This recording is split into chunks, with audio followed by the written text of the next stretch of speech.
Hi, I'm Inari. I'm just gonna be meal prepping and talking about change because I just went through a period of change and I'm still like in it, but I'm still gonna have to go through another period of change very soon. I'll get into that in a little bit. So I'm just hoping that this can be some type of way for me to help calm myself, help release, and hopefully help somebody else in that. So typically I meal prep for my food since I am vegan slash vegetarian. I just really don't eat meat for personal reasons and then like spiritual reasons on top of that. I just have a sensitive stomach, a sensitive soul in general. So I find meat really hard for me to eat. It just makes my whole system upset. So typically I just do rice, potatoes, and then more recently I've added tofu, carrots, I have black beans already on the stove. Because I got like dry black beans, so I had them soak it overnight. That's still probably not gonna be done by the time I finish this, but hopefully. So I'm just gonna wash my hands first. Wrap that down.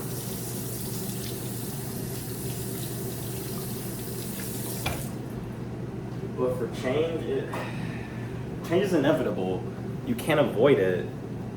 So trying to duck your head or trying to use all the tools that you have to avoid change happening is only going to make it worse, because change is only something that you could prepare for slash react to because it's inevitable, right?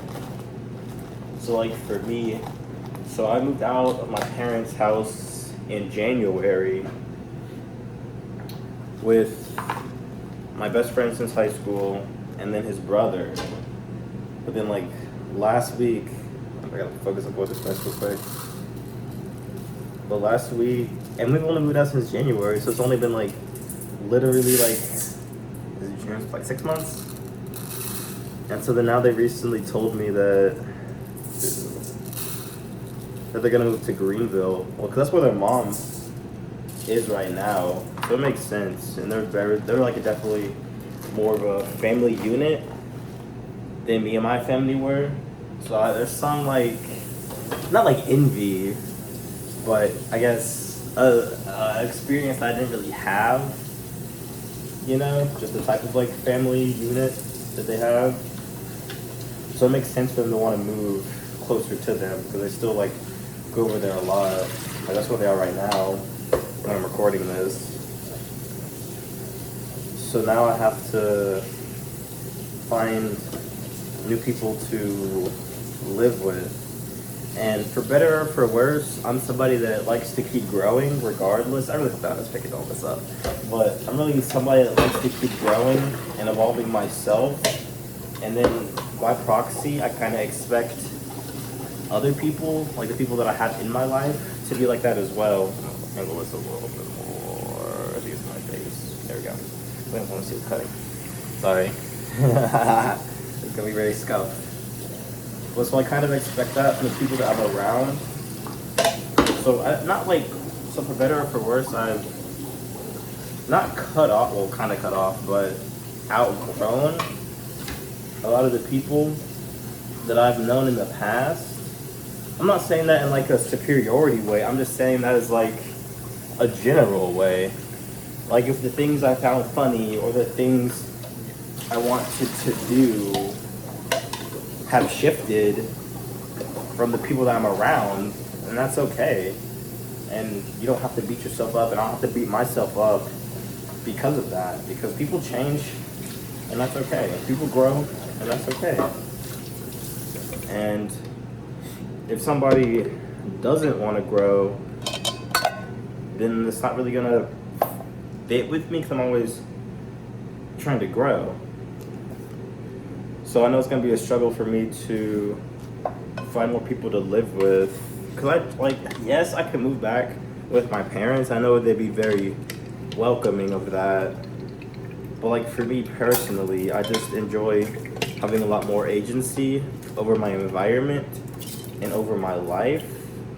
Because when you're living with your parents, it's not like your place. I guess you still live there and you're still like a part of the unit, but you have to deal with, for lack of a better word, so many other people's choices. And like I understand that regardless, you're gonna have to deal with other people's choices when you are around other people.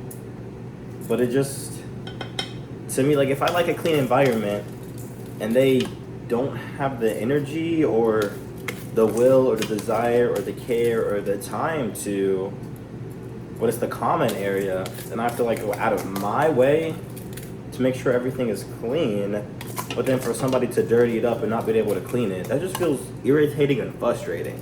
I'm not painting them as bad or anything like that, because I don't think that's the case. But it's like, for me personally, it's just very frustrating for that.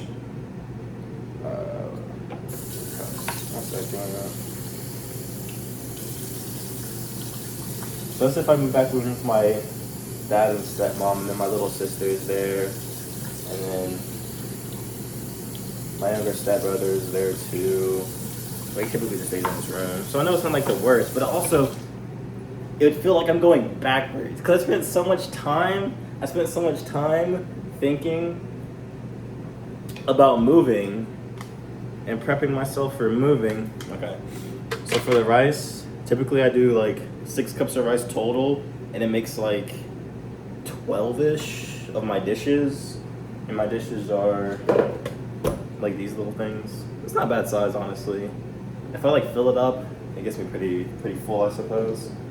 So my biggest thing is like I have a heart, like food is really difficult for me. So either I don't eat a lot, or I don't eat enough, or I overeat trying to compensate for not eating enough. So it's just a funky little game I have to play. But I'm gonna go put this on the thing. Now, if my friend got a rice cooker, rice cookers are so gas. They're literally, they're some of the best inventions. I'm sorry. Like, you just pop the thing down, and then it's just done. Okay, so now while that's going, we'll start cutting the potatoes and put those. I'm just gonna cut them. I like to put the potatoes, tofu, and carrots in the air fryer at the same time. Yes, it's kind of a lot and doesn't cook evenly, but burnt carrots, well, they're not burnt, but like cooked carrots aren't bad. And the tofu, the outside gets cooked easier than the inside, so even if the outside is like crispy, the inside still might not be crispy. But that could just depend on the size of how you cut the tofu and whatnot. Typically, I try to cut them small, but they end up just being big. But if they're too small, they just kind of get all mixed up in everything. Besides, like, or without like being the square themselves. But yeah, here. But yeah, if I move back in with my dad and stepmom, it feels like I'm going backwards because I spent so much time thinking, processing, and preparing to move. And now that I'm in it, I know I'm not on my own. My friends are still here, but like, you know, the adult life, quote unquote. Even though when I was still living with my dad and stepmom, I was still, you know, taking care of myself, like providing my, like working, getting my own food and whatnot. So it's not like it was just really housing, truly. But like they weren't really, obviously like the emotional stuff, just being a family. But I was mainly like living there, still like taking care of myself mainly. So it just feels like I'll be moving, it feels like I'm going backwards if I go back to that. And I kind of find that really frustrating because I do enjoy, it says so many quotes. I do enjoy the sovereignty of living on my own. I do enjoy the agency that I have over my environment and my space and my time. Not that I don't like helping people, because that's what I do. I'm a wrestling coach and I help people all the time. But it's when people feel entitled to the help. I know how this sounds truly, but it's like I can't sit here and deny it because I try so hard not to pull or require so much of other people that it's a bit to my detriment when somebody is requiring of me, because I'm like, dang, that's kind of crazy. But then another option, well, because the biggest thing, I want to stay like in my area or like near. This knife is pretty cool. Because of where I work, and I really enjoy where I work, I enjoy coaching, so I don't want to, because I guess I could move with them and find a job, but since I didn't go to college, I just can't do school, like not in the way that it is now. Maybe if I find like a specific place, well, that's a whole different topic. So I feel like it's definitely more in my story to stay here, because I enjoy what we have at my job, and the coaching that I provide, I really enjoy, and I don't want to give that up. So I definitely think it's something that I can do till the end of time here, however long that is. On a whole different thing already, because end of the world could be tomorrow. It could have been yesterday. Technically was yesterday, but anyway. But yeah. So I have another option of moving in with my mom, but we have a bit of a history of because we just now started talking again, because she's a bit of like the narcissistic type, in a sense that she likes to overreach without thinking she's overreaching, and she doesn't know when to stop. It's a bit difficult to explain unless you've experienced it yourself. But she has a hard time. She thinks the way she sees things is the only way to see things, if that makes sense. And it feels like she consistently tries to get rises out of people, or at least me and my brother. When we were living with her, I felt like she just constantly enjoyed getting a rise out of somebody. But I know she might not see it that way because it's her own reality. But she also definitely functions off a lot of compulsions, in my perspective. And I'm not really thinking a whole lot. Not that she doesn't think, but it's a bit difficult to explain. Because I know I get a lot of my ness-ness, my beingness, from her as well as my dad. So I have a bit of understanding. But part of it was of why I had to stop talking to her and start living with my dad and stepmom full time was I didn't really have a sense of self. And if you have somebody in your life that's consistently overstepping, consistently trying to make decisions for you, it becomes even harder to have a sense of self, because somebody's always nagging, not nagging, but somebody's always telling you how to be, how to act, who you're going to become, things like that. So if you don't have a sense of self, it becomes even more difficult to gain that when you're around somebody like that. So I just had to leave. But since now I've been through a lot since then, and I have a deeper understanding of myself, mainly my spirituality, how I see the world, how I want to be, who I want to become. Excuse me, sorry. And nobody can take that, nobody can change that besides me.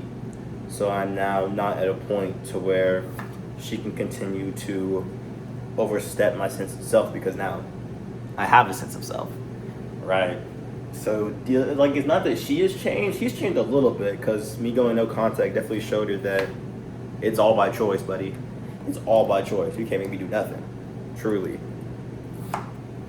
Because nobody can make you do anything. Nobody can make you do anything, truly.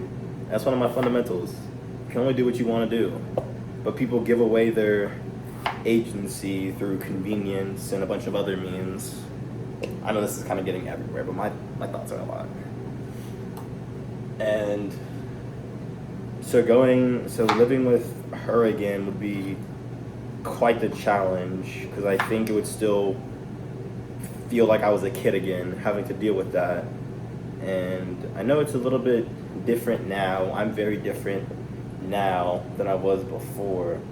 So I don't think it would be as bad or as problematic as it was. But again, it would still feel like, at this time, it wouldn't feel like backwards. It would feel like sideways, but still slightly backwards. Because it would still be a bit of a change, right? Living with her again rather than going back to my parents. Or my dad and stepmom, I mean. But it still just wouldn't feel right. Like I don't know. Well, it's hard, because my parents were divorced, if you couldn't tell, with like stepmom and whatnot. So it was hard to feel like I had one cohesive family unit. So I felt ostracized by it all. And I still kind of do, but not by that specifically, just by how my brain operates and my spirituality. It continues to make me feel different than everybody that I come across, that I interact with most of the time. So it's still, I forgot where I was going with that. I don't know.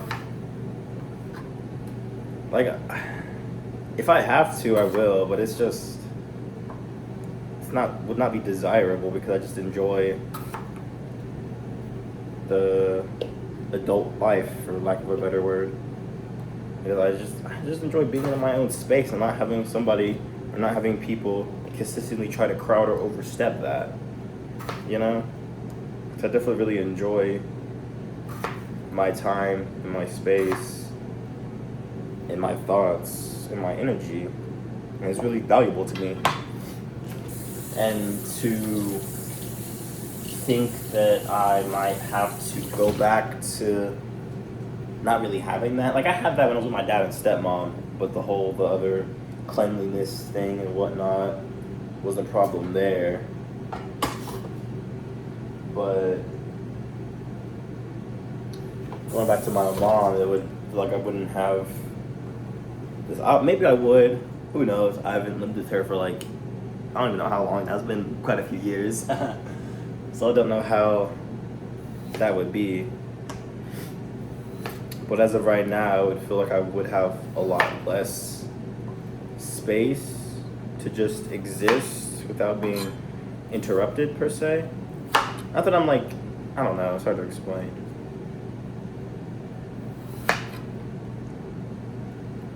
Because I function, I'm not getting into that right now. I'm kidding. But, like, I function really differently. Not like in a bad way, just like if I'm by myself, if I'm not in a relationship with anybody, then I really value my space and my time and my agency. But then if I'm with somebody romantically, then I definitely value time together rather than time by myself. Even though I still value time by myself and I still understand that part, but it's just a different mind state to be in. But then, so for moving, the other options that I would have are finding people to live with, mainly because I don't think I have, because the people I live with now are my main friends, and a lot of my other friends, or you still technically friends, but if like it's like, it's just the outgrowing this. Like, it just feels like I'd have to reduce myself. I don't want to reduce myself to be around somebody. I don't want to reduce myself just to have a place to live, a place to stay. And a lot of my older friends from like high school and whatnot, I feel like they suffer from like complacency. I mean, they could be different now because I haven't spoken to them. Last time I saw them was like midway through last year, like September or August or something. But they were still in the same mental space as before, when I stopped talking to them as much because I lost my PC. Because like the hurricane and whatnot, and then when it came back on, it just fried my system. I gotta blow my nose. I apologize, y'all.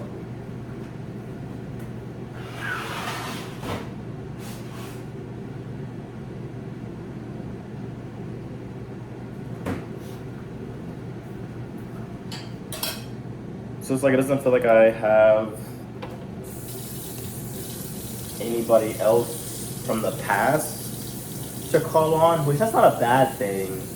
It just means one of the other options are to find new people to live with. And what are the options for that, right? I don't know. One of my friends, or my other best friend, whom I work with now, but he's also leaving, maybe, probably. But he's also about to leave our job, which that makes me getting sad. So there's just so much change happening right now, and I'm just trying to figure out how to adapt to that change. Let's get one more potato in here. So that's gonna be another big shock to me and the place that I work. And like, not that I'm like opposed to living with, well, I don't like the word strangers per se, because like I don't want to live with strangers, but I'm not opposed to living with new people, but I just don't want to live with strangers. Like I would rather consider it future friends than strangers. Like I wouldn't want to just live with people that I don't interact with, that I don't have a bond to, or I'm not trying to gain a bond with, right? Like I would want to, oh my goodness, I'm stuffing this potato. No, I like to cut it in. I like to try to dice it, because it's just more fun than how I used to do. I used to just cut it in like half, so it was like kind of triangles-ish shape. But dicing it I feel like the dicing makes it cook better.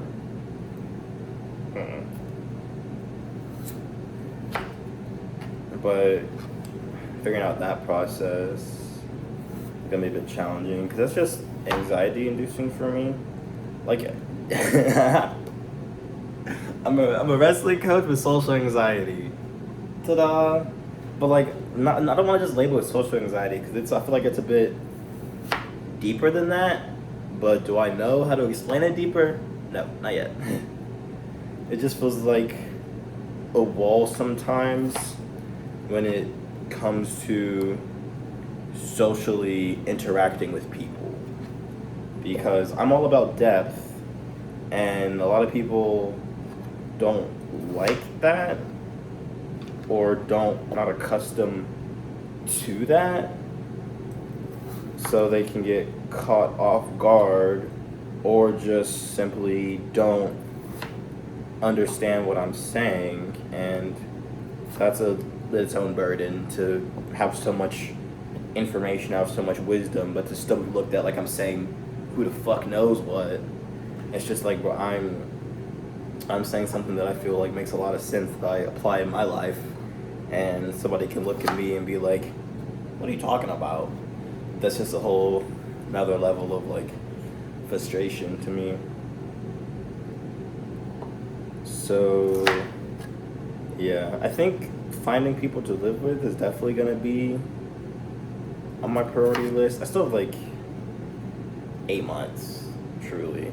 Because like, what do you mean? Like, we spend more time, like me and my best friend that I'm living with right now. Like, we spend more time thinking about like moving out than like actually living it, and I feel like that's so comedic to me. Like that's so comedic. But change is inevitable. Change is gonna happen. It's about how we can accept and work through it and take practical steps. I'm a very just go person. Like I feel deeply, of course. Like I feel deeply and I process emotions, but I'm also part of what helps me process emotions is figuring out what I do or do not have agency over, and what can I do about the change, or how can I make the change smoother. Because one of my fundamental beliefs is whatever's supposed to happen can and will always happen. Forever, ever, and always. No matter how good, no matter how bad. Yes, truly bad things do happen. And it is a bit confusing why they need to happen. But ultimately, if God, if Source, Creator, Universe, whatever you call to, if they are the awareness of all things, good and bad, and they allow all things to happen, it has to be for a reason. Sometimes, if it's just for the shiggles, it's just for the shiggles, ultimately. Like, everything is just for the shiggles. But in my personal life, I've found that everything, like everything that's happened to me, everything that will happen to me, all of my desires, all of my preferences, all of my sensitivities, everything leads to something. It's not just in a vacuum per se. Like, it always is trying to tell me something about myself or push me in a direction that I need to go to continue my story.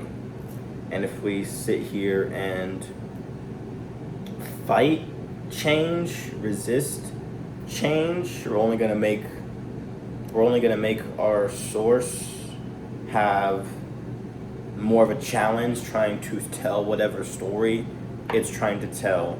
Because my perspective, life's a story, life's a game, and whatever source we have, because I'm polytheistic. Like, I'm Inari. I called it the Inari, the Kitsune goddess of the Kitsune realms.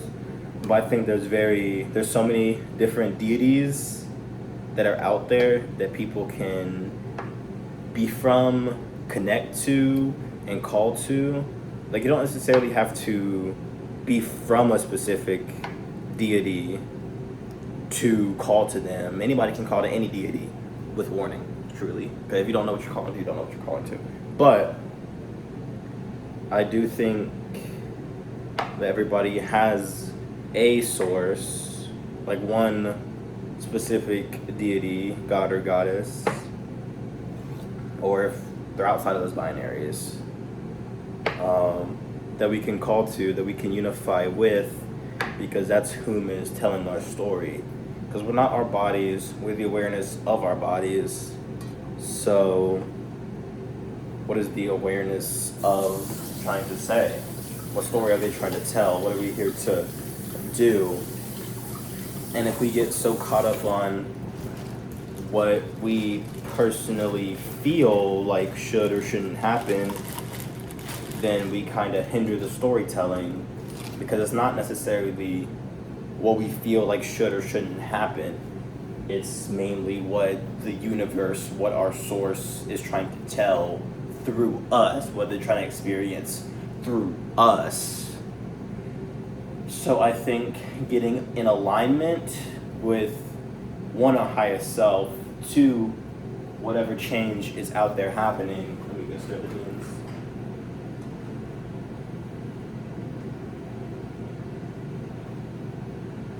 Like, I think it's important to be gracious and accept change and figure out how it can fit in our story, and figure out how we can help tell a better one. Well, not like better, but like a more authentic story. Now I'm gonna do the carrots. Because that's definitely helped me in my life, is working to accept change. And because if you're so busy fighting it, then that's precious energy that you could be spent doing whatever else you wanted to do. Or you could use that energy to better facilitate the change. Because change is going to happen, regardless. If something needs to be let go, it will be let go. And it's how deeply we hold on to something, whether it be a person, an object, a belief, anything, truly. How hard we hold on to it makes it even more difficult to let it go when its time is passing, because this is the realm of physicality, the realm of matter, the realm that's really dependent on life and death, despite all things. So not everything here is supposed to be forever, which is something that I definitely struggle with, because I know I come from a place where things don't function in the same way, like in the Kitsune realm. Like, we still have day and night, light and dark, but it's less, I don't know, like I don't know how to explain it. And that's for another video, I suppose, anyway. But I forgot where I was going with that. Oh yeah, because things aren't eternal here, because we experience time. So most things here will eventually fade, no matter how solid we think it is. Not to say we have to, like, over focus on the ending of something, because if you over focus, it's a balance. Because if you over focus on something ending, how are you supposed to appreciate it being here, right? Like saying, like, a relationship. Most end, some don't. You can get lucky, but most end. And if you're so focused on it ending that you don't experience what's currently happening, then by the time it does end, you're gonna just be like, oh, well, I knew that was gonna happen. And then you won't even have a good experience or any experience to really, like, look at it and say, oh, that was worth it, right?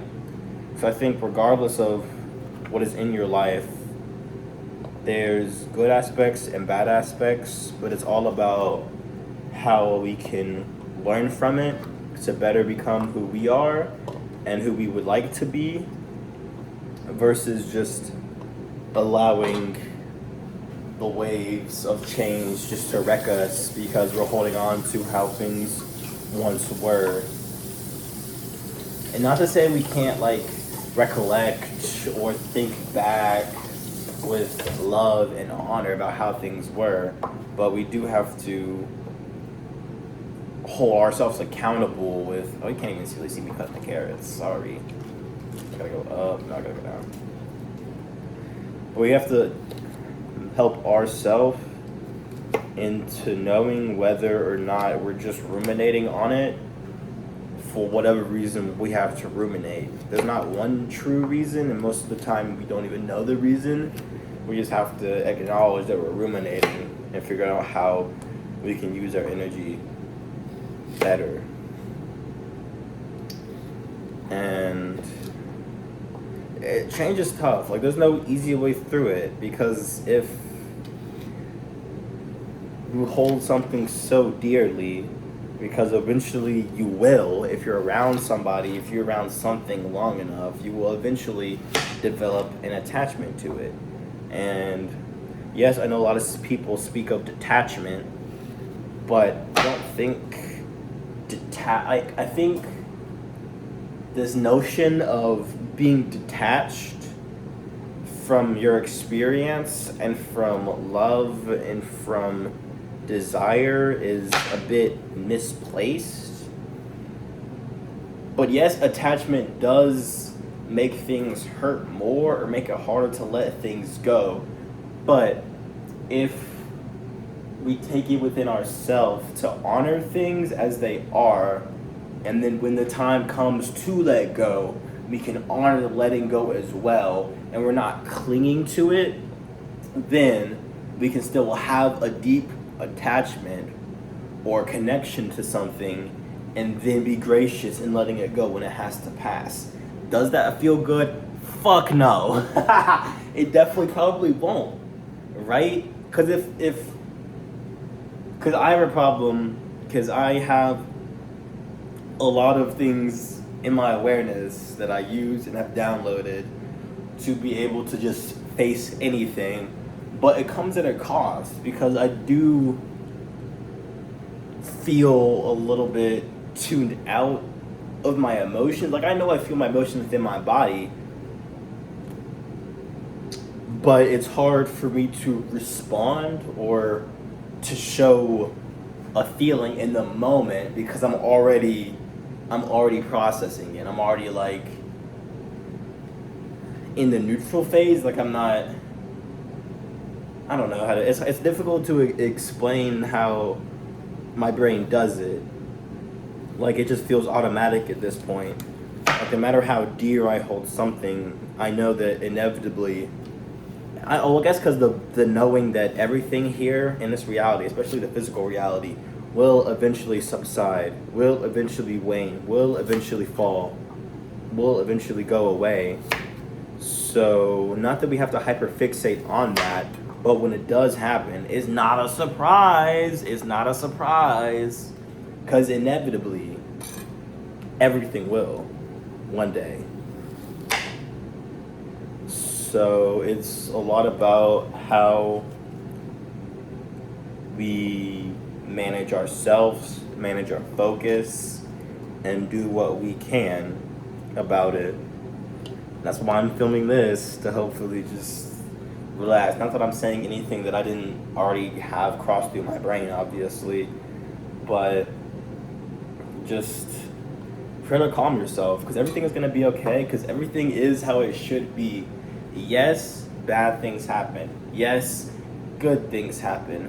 But one of the key aspects of bad things is it shows you more about what you want, more about what you desire, right? Because yes, you can learn from something good happening, but I think you definitely learn a lot more from when something that you don't like happens. Because when you do like something, you're like, oh, I like it. And then maybe you don't think more of it. Give me a second, I get some seasoning. And I start the beans.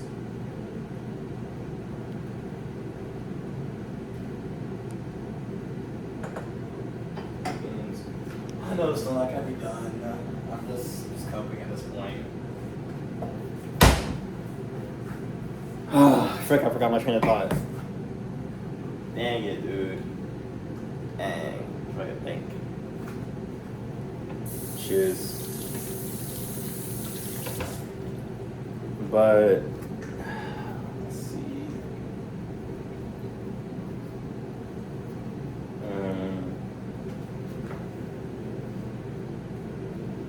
Yeah, it. Oh yeah. Wait, no. What was I?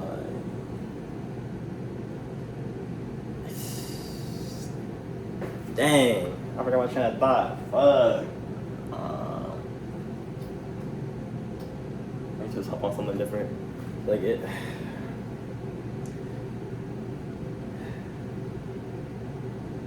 Oh yeah. From. Give me a second.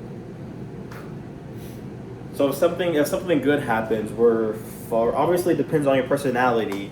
Like me personally, even if something good happens, I still want to figure out why I enjoyed it, right? Why I enjoyed said thing, right? But when a bad thing happens, people are way more inclined to try to think about why they don't like it. Are there still people that don't do that and they just move on? Yes, that's true. But if you want to get the most out of every situation, which again, that's a whole different mentality thing. If you want to try to get more out of every situation that you're in, especially the bad ones, you can think about why you don't like something, and then that will tell you more about who you are. But especially in our current society, there's so many things that are hyper palatable, food-wise, enjoyment-wise, pleasure-wise, that the reason we like it isn't really because of us, it's because it's designed to be liked. And that's one of the biggest things, oh my goodness, that our world is full of, is so many things are designed to be liked or designed to be palatable by everybody. But that messes us up because it removes our personality. It removes our preferences, right? If I'm designing this food to be perfectly enjoyable to everybody, to satiate the taste buds, to satiate the mind in every single way, to hit the bliss point of sweetness, saltiness, sourness, savoriness, right, to make you eat it more, how are you gonna know why you like it? It's chemical, like your brain it just does. So it's a lot harder to figure out why you like something.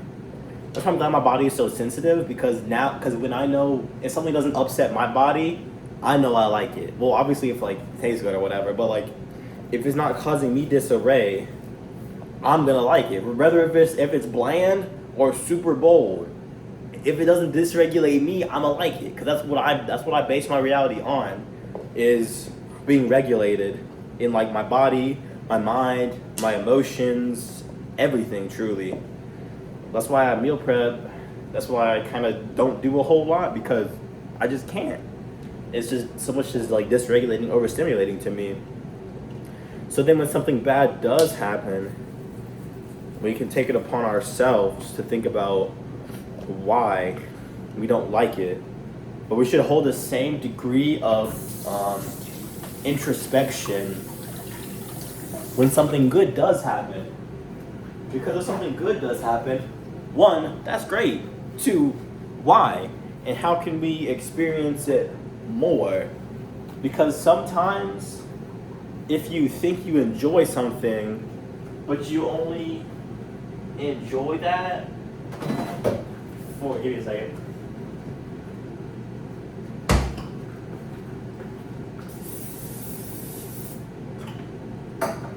But if you only enjoy it for like a secondary reason, like, say again, for example, like for me, I used to play a lot of Overwatch, and I'm slowly getting back into it, but it doesn't feel like a game right now I can play by myself, just solo queuing. It feels like I have to play it with my friends. So is that me liking the game, or is that just me wanting to play something with my friends? Do I like the game? Is it better now? Yes. But I think it's more important to me that I'm playing with people that I care about rather than just playing it by myself. Because if I'm just doing it by myself, I could be doing other things. Not that I have a lot to do, but like I don't think I could just sit there in a solo queue all day.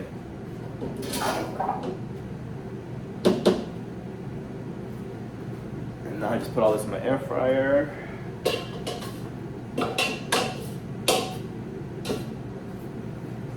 And that's one round.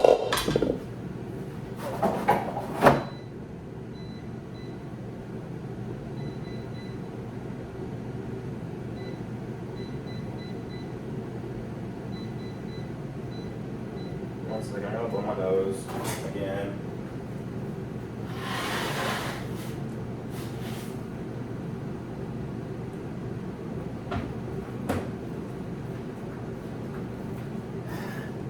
Now time to do it again.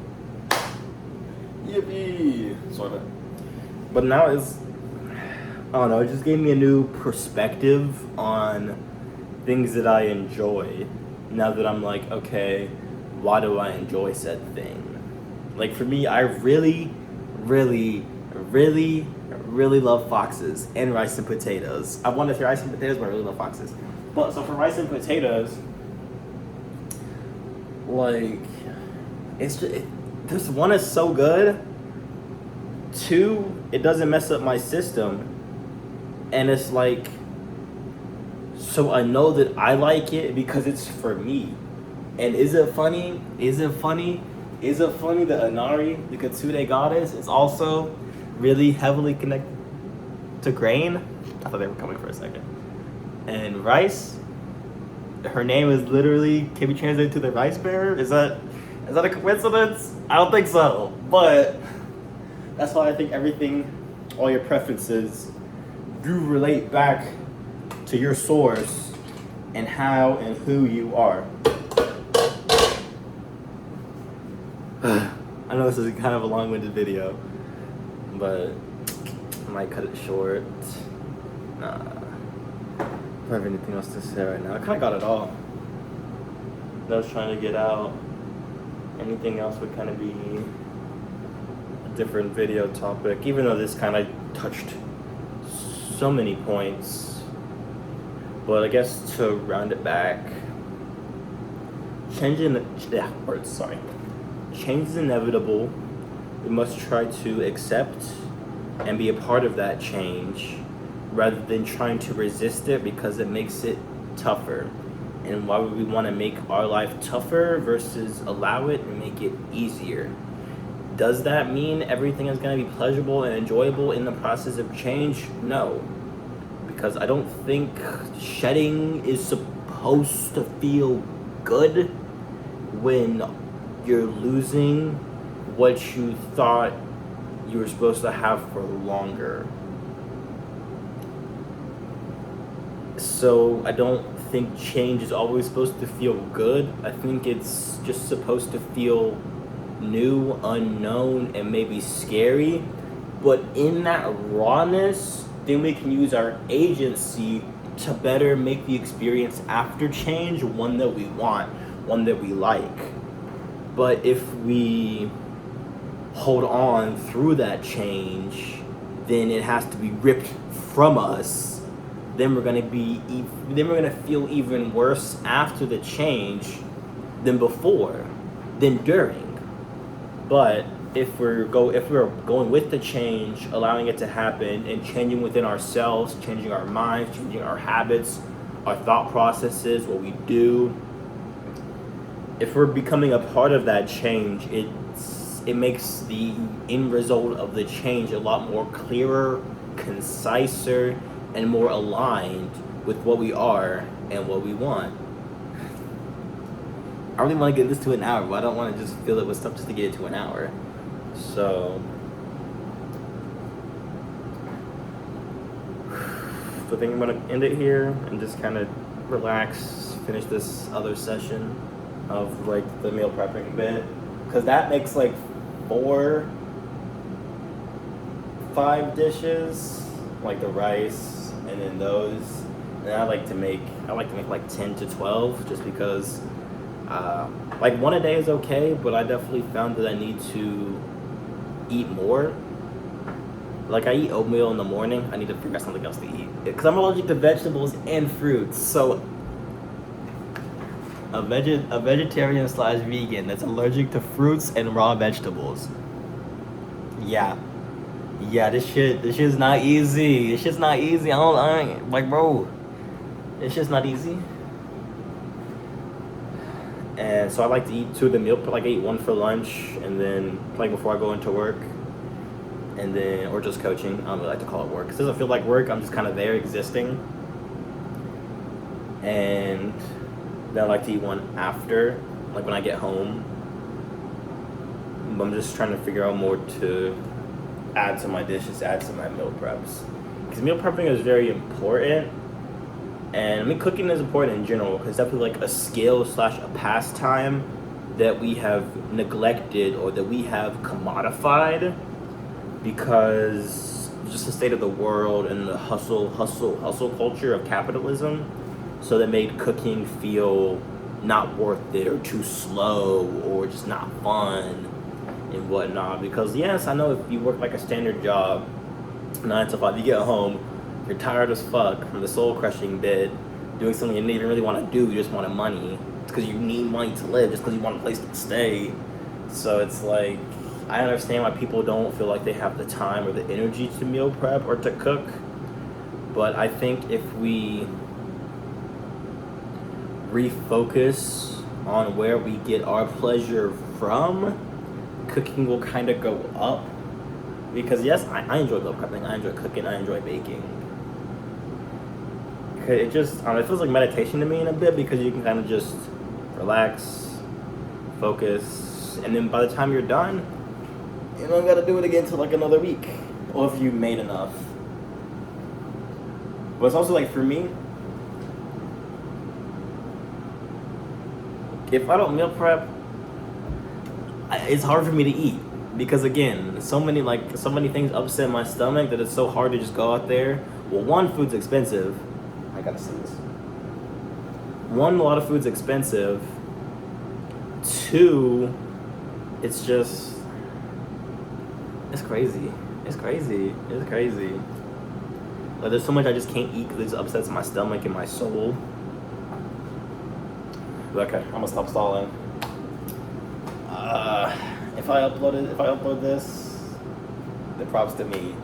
If anybody watched this, shout out to you, because what the fuck, this shit about to be 50 minutes of me just kind of rambling about change and food and a bunch of other things in between that I might do videos on. I know I haven't uploaded in like almost a year, but that's just because again, I'm just dealing with getting used to working or getting used to coaching, which is a whole different thing. Actually, I might make a video about that because I really do enjoy coaching, honestly.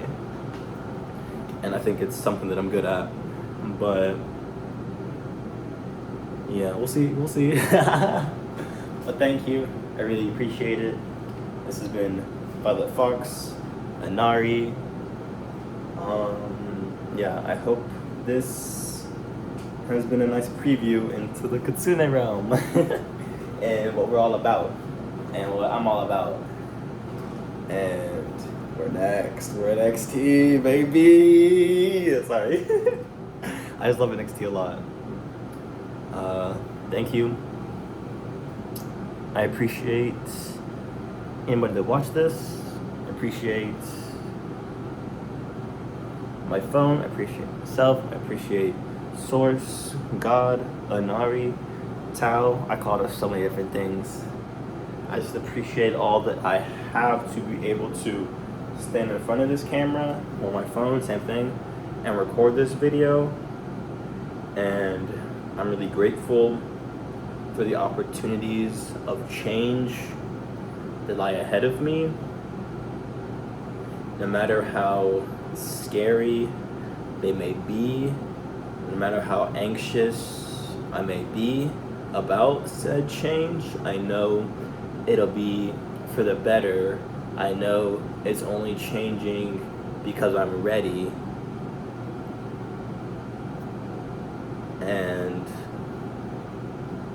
I just have to find and grow the belief in myself that I am ready and can handle it, because it's just more opportunities to be able to just experience people, myself, in a different way that I haven't had the chance to before.